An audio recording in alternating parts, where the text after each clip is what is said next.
friends, it's Linda at the Flourishing Table. Oh, it's Thursday, and Thursday in my house many times was a day for chicken. And my mom's roasted chicken was famous.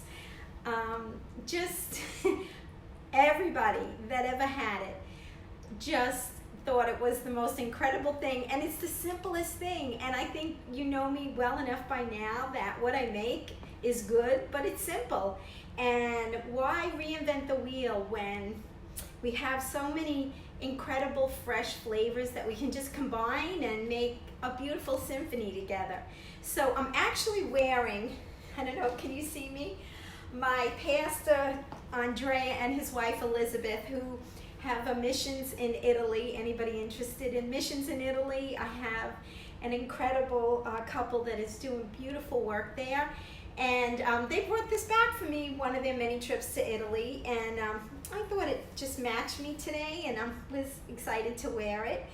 And because we're going to be doing some real Italian stuff, but we're also going to be, I guess, has a Greek twist to it. My mom's roasted lemon chicken. And when I think of my family, my oldest brother Buzzy, my brother Artie, my sister Barbara, my brother Lenny, all of us, we all learned how to make this chicken very early on in our cooking careers. And now grandchildren, and I think maybe even great-grandchildren, are enjoying my my mommy's chicken. So I wanted to share it with you. Like I said, it's real simple. Hi friends, I see you all almost. You're a little far from me, but I'm almost seeing you all. I see you, Terry, at the top of the list, and Raquel. So anyway, I'm so excited to share this with you. So I'm going to do a couple of things, so keep up with me because you know I work kind of quick. The first thing I want to do, because I want to get it started, is who's ever heard of broccoli rabe? Rapini is another name for it. So I have it here already cleaned and coarsely chopped, and I'm going to be cooking that down because you know it's like very kind of tough leaves, so you have to cook this down. And then I'm going to saute it just with some olive oil, garlic, a little coarse salt, and some fresh red pepper, which I forgot to take out of my cabinet, so I got my Trader Joe's red pepper. So broccoli rabe, you know, it goes with everything, but it really goes well with this chicken. So I have on my stove, see if I can get this for you. I actually have about a cup of water, not too much. Can you see that, guys? And I've added to it a tablespoon of that wonderful Better Than Bouillon. So you don't need to add any salt to this because, like I said, this has got plenty of salt on its own. So I'm going to put this nice green, fresh rapini. I just bought it. I love where I live. I have a little market around the corner from me called Howard's, and I can get all the fresh vegetables, organic chickens, great meat, great salmon, the best salmon, anybody that lives around this area. And they have been such a blessing during this whole Corona thing because I don't have to go anywhere else. They're literally a bicycle ride away. So I have that on a high simmer, and that'll take, you know, a little bit to cook down. And we'll check on it as I continue to progress in the recipe. So I've actually also cut up, sliced. I like my garlic for the rapini sliced thin, and I'm going to actually saute that with the rapini once it's tender. And I actually have it sitting in the olive oil that I'm going to use because it's just another layer of flavor, and I just love to do that, you know. So here we have about, well, I use gigantic garlic, but I guess if it's real life garlic, it's 6 cloves, but the garlic that I get, it's 3 cloves. So, but you can see how much I use there, and that's sliced nice and thin. And that'll be sauteed once we have our rapini nice and our broccoli rabe nice and tender. The next thing I'm going to do, this is the magic potion. Not that I go for magic, but this is really quite terrific. So I'm going to use, I guess I should get out my measuring spoon to see how much I'm actually using, because you know me, I never measure. I always wanted to write a cookbook, a little bit of this and a little bit of that. So I'm going to use a tablespoon of Worcestershire sauce. Now, my mom did not use this, I must confess. I have kicked up my mom's flavor a little bit, so any of you watching from the family are thinking, Mommy never used Worcestershire sauce. I'm also going to use something my mommy didn't use, but one day God just told me, put some Dijon mustard in that. Again, deepening the rich flavors of this chicken. So I'm going to put in my tablespoon of Dijon mustard. So I have 3 very large cloves of garlic. I have a tablespoon of Dijon mustard. I have a tablespoon of Worcestershire sauce. To that, oh wait, did I mention what this is? I hope you have one in your kitchen. It's really one of the best things. I use it probably every day. It's great to make marinades. So it's a Cousinot. It's a mini Cousinot and a mini chop. It's called Mini Press Plus. I highly recommend getting one of these if you do not have one. So I'm going to combine everything, push the button, and voila, we have our marinade. So the next thing we're going to do is add lemon. Now I want to just share something. I like to use the old-fashioned kind of lemon rima, but I like to keep the skins of the lemon intact because I am actually going to keep them and put them throughout the dish, and I'll show you that in a second. Another thing I like to do with this dish, because I'm going to put potatoes in the roasting pan with the chicken, I love to grate some of the lemon zest. A friend of mine, Allegra, actually taught me that trick. So, you know, I love to learn from other people. And I do pray that you're learning something from me, something new, maybe something you never tried before. So, it's good to grow, right? Isn't it? So, I'm going to put some lemon, fresh lemon juice. I just did. And I used a lemon and a half because I had really big lemons. So I don't want the chicken sitting in too much juice because it'll make it steam and I want it to roast. So don't have too much liquid in the pan. The next thing I'm going to use is some nice dried oregano. And you know, last summer I had so much oregano in my garden in Florida, last winter, that my husband, when I came home from the mountains, he had ripped it all out because it basically took over my garden. So dried oregano, if you have it in your garden, you know, you can preserve it. What I used to do is I'd cut like 4 branches a week, have it in my kitchen, and just sit it out in a bowl. And it would just dry right there in that little dish, and then I'd have fresh dried oregano every day.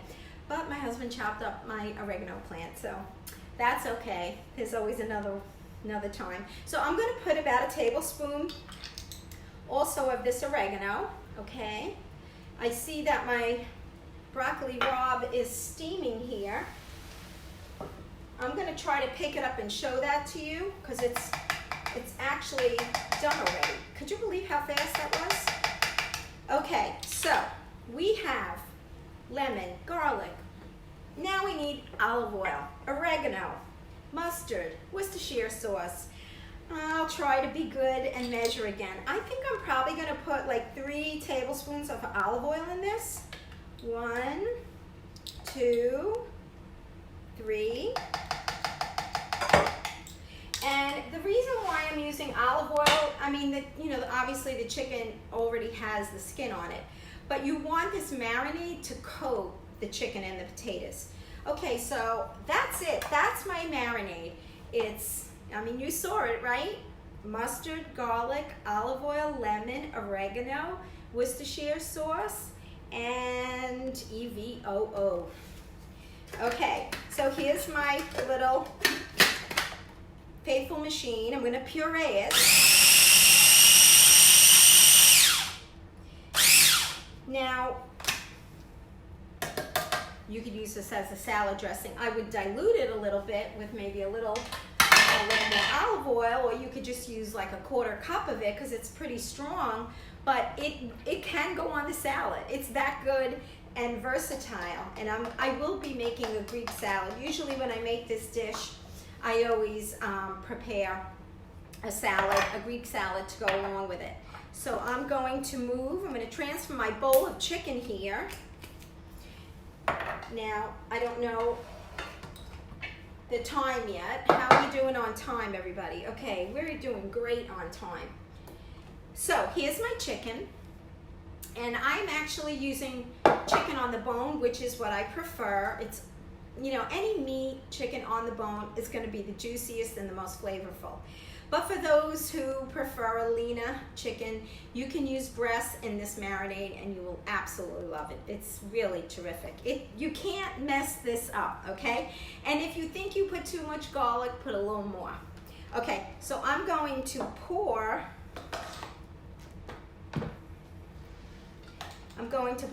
this juice. You can see the consistency of that, right? Easy breezy, like I always say. I'm gonna mix that up. Now I'm gonna be cooking dinner. I'm gonna put this in a, I have roast setting on my convection oven. I like to use that roast setting. So I will be preheating my oven, but I won't be putting it in the oven for like another hour. What time is it? Well, actually maybe about 2 hours. So I'll have it ready when Phil walks in the door. You know, girls, any of us that are married long enough can all agree that the way to a man's stomach is through his heart. And I know that when I'm making my mother's roasted chicken, my husband is a happy boy. It'll probably be his last meal. He just loves chicken. So anyway, you could see just how simple. That's it. That's the whole thing. Oh, well, actually, I need a little salt. I do need a little salt. Sorry about that. And I'll season this once I get it in the pan also, because I have the potatoes that are going to also go around this. So I'm going to transfer this now to the pan. And let me just make a little room here.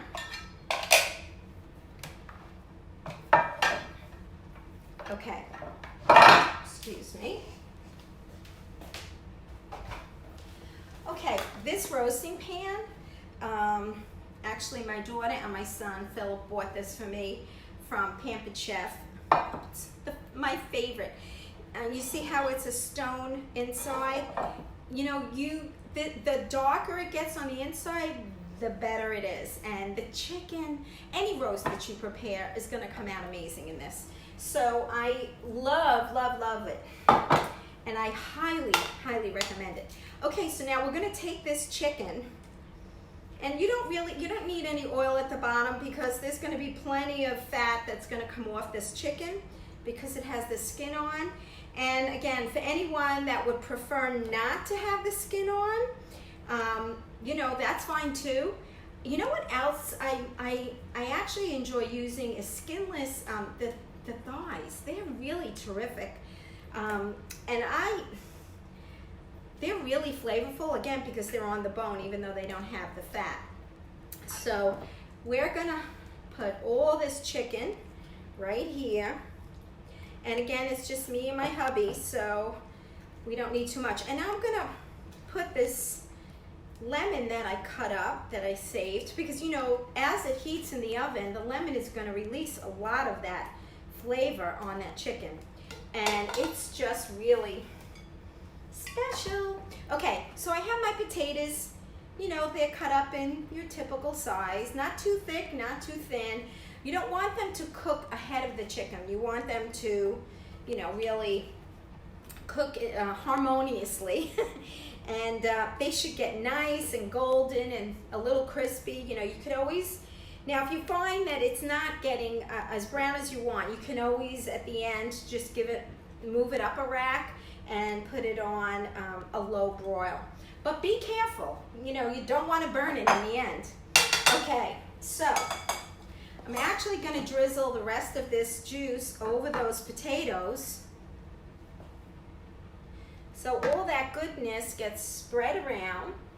We don't want to waste a drop. We don't want to waste a drop. So all that garlic and all that oregano and olive oil and lemon and all that good stuff, we don't want to waste it. Okay. Okay, now this is ready to, I lied again, it's not ready. I have to add, I'm gonna just a tiny bit. I know you're probably saying, no more fat, but a tiny bit of olive oil on those potatoes. I'm gonna evenly make sure that the oregano is, you know, sprinkled around. It's all about balance, right? And color. And what else? And we needed a little salt. So, you know, salt is important. The wrong amount of salt, whether too little or too much, really determines the success of the meal. So don't go too heavy, you can always add. Okay, now I'm gonna show you my broccoli rabe, what I'm gonna do. So here's my broccoli rabe. I'm gonna take the cover off now. And I need probably another, let's see. I don't know how your kitchen is set up, but everything I need is at my fingertips. Okay, so can you see how this broccoli rabe looks? It's nice and tender. Yeah, I mean, you don't want it mushy, okay? You want it to still have some life in it.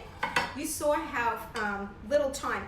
And that cup of broth that I cooked this in is already gone, and which is what you want. So now the next thing I'm gonna do is I'm going to pour all of this garlic and olive oil. And I know what you're gonna say, but I'm gonna add a little more olive oil.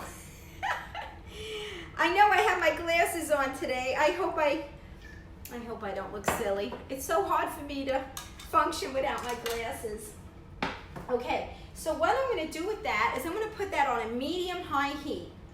And I'm just gonna let that garlic just really, you know, caramelize and just bring out all that richness into the rapini. And because, you know, broccoli rabe, rapini, it's got a very bitter taste, and it's kind of like an artichoke. You have to have an acquired taste for these kind of vegetables. But, you know, being a Sicilian, this was something I had my whole life, and, you know, it tastes great on pizza. I mean, one of my favorite things is to have like a fresh tomato pizza with some broccoli rabe on there.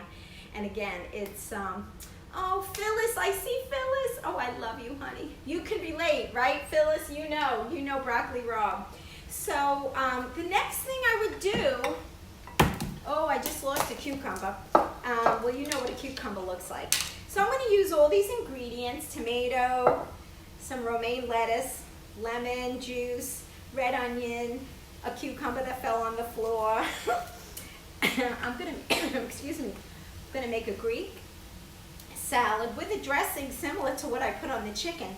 Now, I didn't have feta cheese, but I'm using, I don't know if you have ever heard of ricotta salad.